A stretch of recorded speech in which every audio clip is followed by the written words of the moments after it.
Welcome to Final Fantasy X Part 94. My god. We're nearing the end. We're battling on Jecht's sword, but we're nearing the end. And what has been... Well, it may not be my most popular LP, but it's been a fun LP for me. But we're not done yet, folks.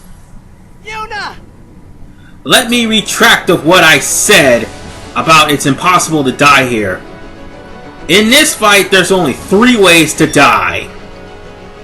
One of those ways just so happens to be Delta Attack, because I'm facing the Magus Sisters right about now. Another way is Zanmaru from Yojimbo.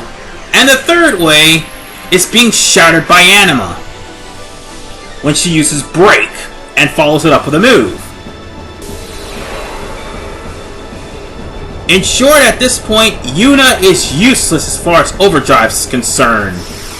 But she's useful in every other aspect, like magic and healing. Then again, this entire fight has a constant auto-like field. So unless you've been turned to stone, that field will constantly generate.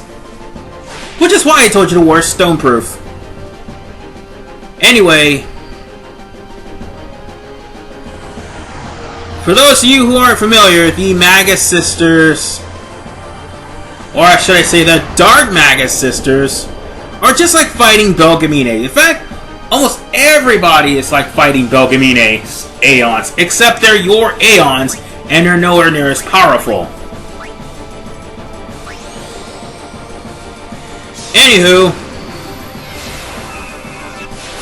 it's really sad though that I have to take out the very Aeons that helped me throughout this entire battle.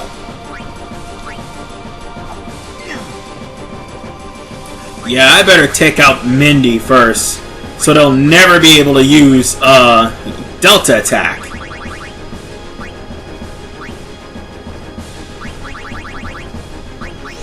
But still, for me, with the exception of the Magus Sisters, which I only used against Anima, the Aeons helped me in just about every battle I was able to use Yuna. They finished off the majority of all of my battles, and it sucks we have to take care of them this way. But they knew the risk when I summoned them. And for the most part, just like in the battle with Braska's final Aeon, you want to stop the U Pagodas. Throughout the entirety of this match, the U Pagodas will help the Aeons get their overdrive and their health back. So you want to terminate all movement of the U Pagodas as quickly as humanly possible. Now, if you guys feel sad about the Aeons being killed, well, please give me your thoughts. I mean, feel free to open comments. The fact of the matter remains, for me, this was like the saddest moment of them all. I like beating people up with Anima.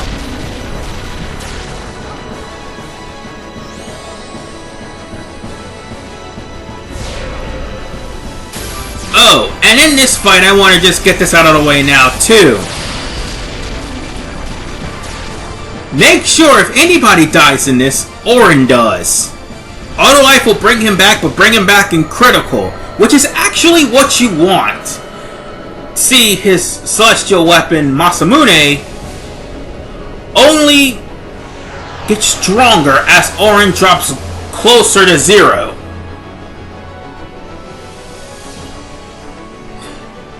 Which reminds me, if you are going to use any other characters, keep their MP and HP at a high rate.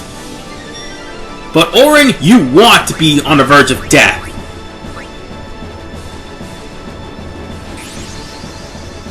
And now for problem number 2.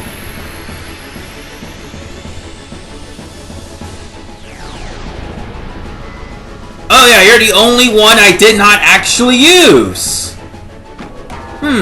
Why is that? Oh yeah, because you cost a lot of money. I got you just for the sake of getting the Moon Sigil. That's all.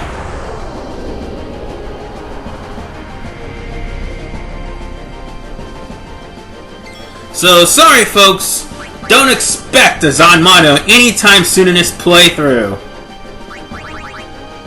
You know, I think I kind of said that when I first got him.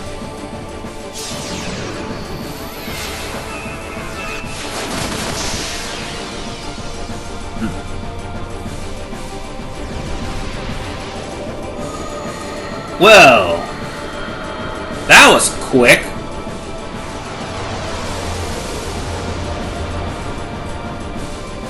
Alright, who's next? And with each Aeon, it hurts her. You can see. She really didn't want to do this, but it's the only way to trap Yu Yevon.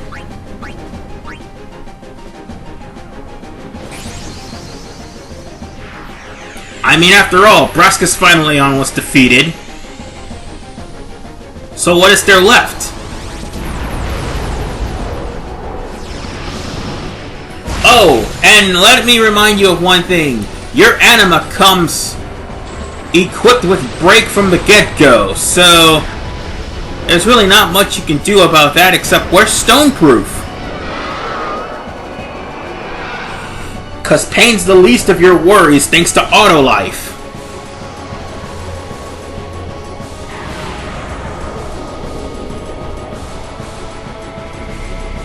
Wait a minute. I was about to say, was Anima really about to use Oblivion? And then I forgot that I had an extra. No, I don't think I had an extra. No, I didn't. I gotta stop stuttering. No, I didn't have an extra overdrive, so therefore this is over with. That leaves about 5 more Aeons, and from here, it's easy sailing.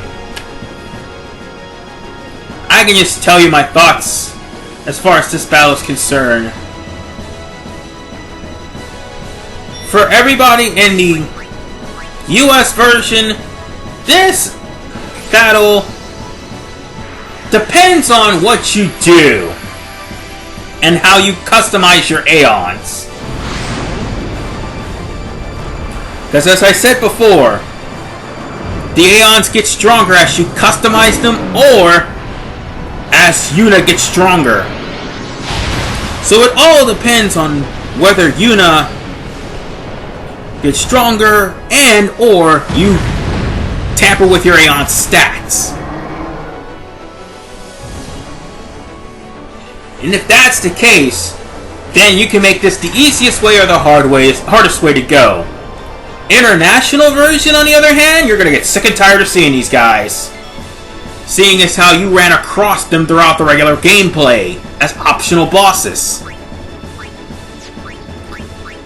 Especially Yojimbo. You'll probably get sick and tired of seeing Yojimbo.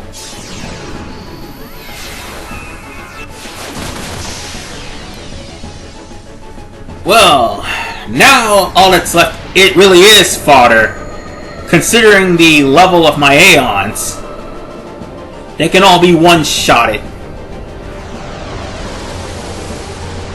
And besides, had I done anything to them, this would drag out longer than 16 minutes. Well, 16 and a half minutes.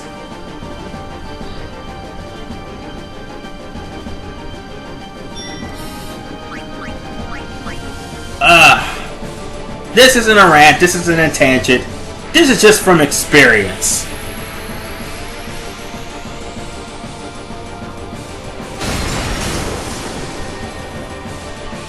Oh, and keep this in mind, this won't be the first time you'll see this game isn't the only game with the Dark Aeons. Let's just leave it at that. As a matter of fact, Revenant Wings have them, if I'm not mistaken.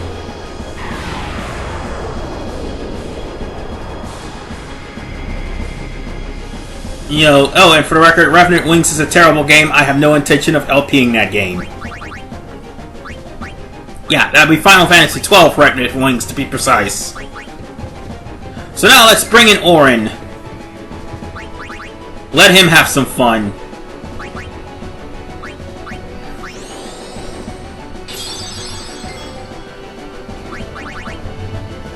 Yes, curing Auron is the key. No, curing Tidus is the key. Oh, and those damn Yu Pagodas are moving again. Oh, and bear in mind, you can also osmose the Aeons just in case you don't have any elixirs to back you up.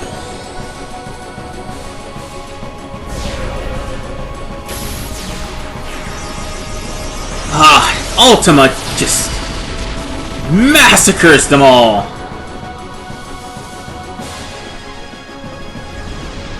I love how that spell just makes the Yu Pagodas stop in their tracks.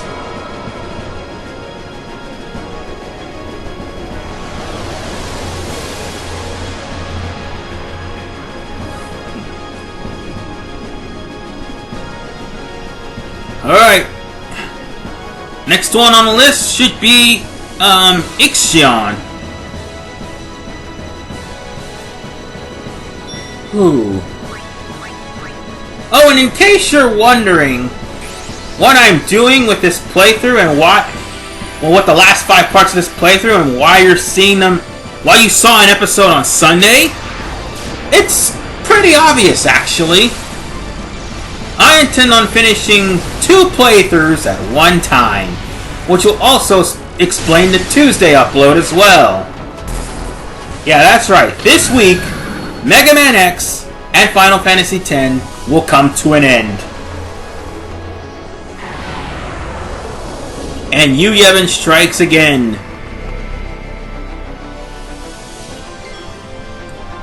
Well, at least he didn't counterattack. Well, now he did. Yes, that's what you do. You attack Auron. And now you're gonna pay for it. Auron's a monster when he's... Yep, see? Monster. He's a monster when he's about to die.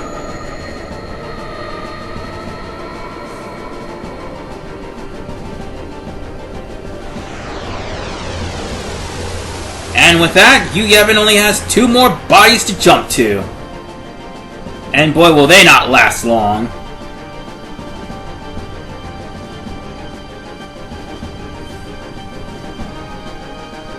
Okay, that leaves Ifrit or Valefor, whichever one comes first. Ah, screw it, Ifrit.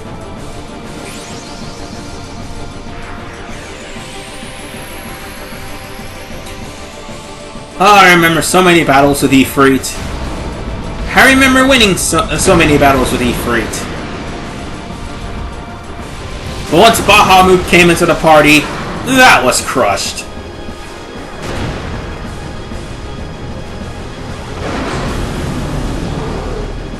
And it's really weird how the Ifrit still keeps the animation of putting down Yuna the way he does, even though Yuna's not there. They could have at least fixed that part.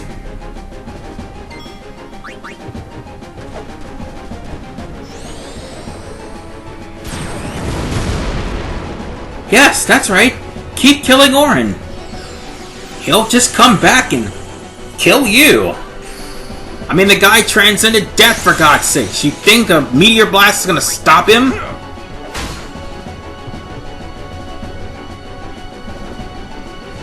Absolute monster.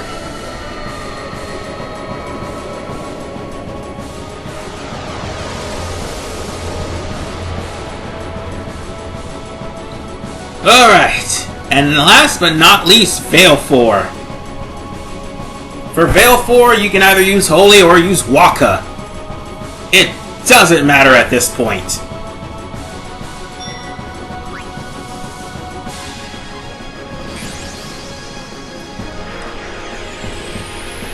Actually, I have a better idea.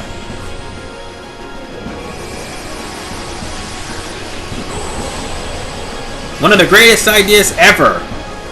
I'm going to actually use Kamari. I mean, he may not have gotten as much spear level as the others, but I'm going to use Kamari. Yeah, seeing as how he learned a brand new move. Last time I checked, he did. So let's put that new move Nova to a good use.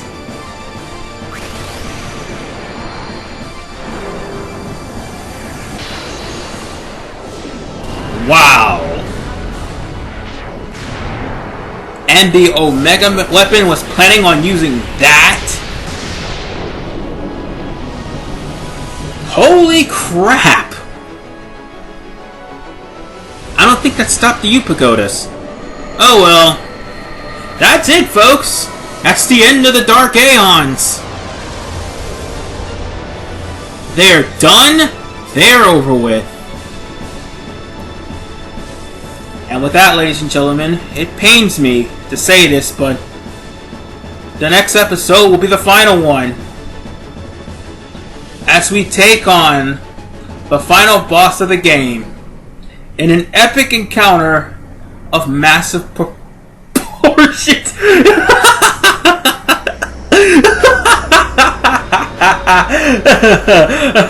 No, seriously, prepare to be disappointed. It's Yu Yevon in the final part. And the end of the game, of course. This is RVman985. See you guys next time.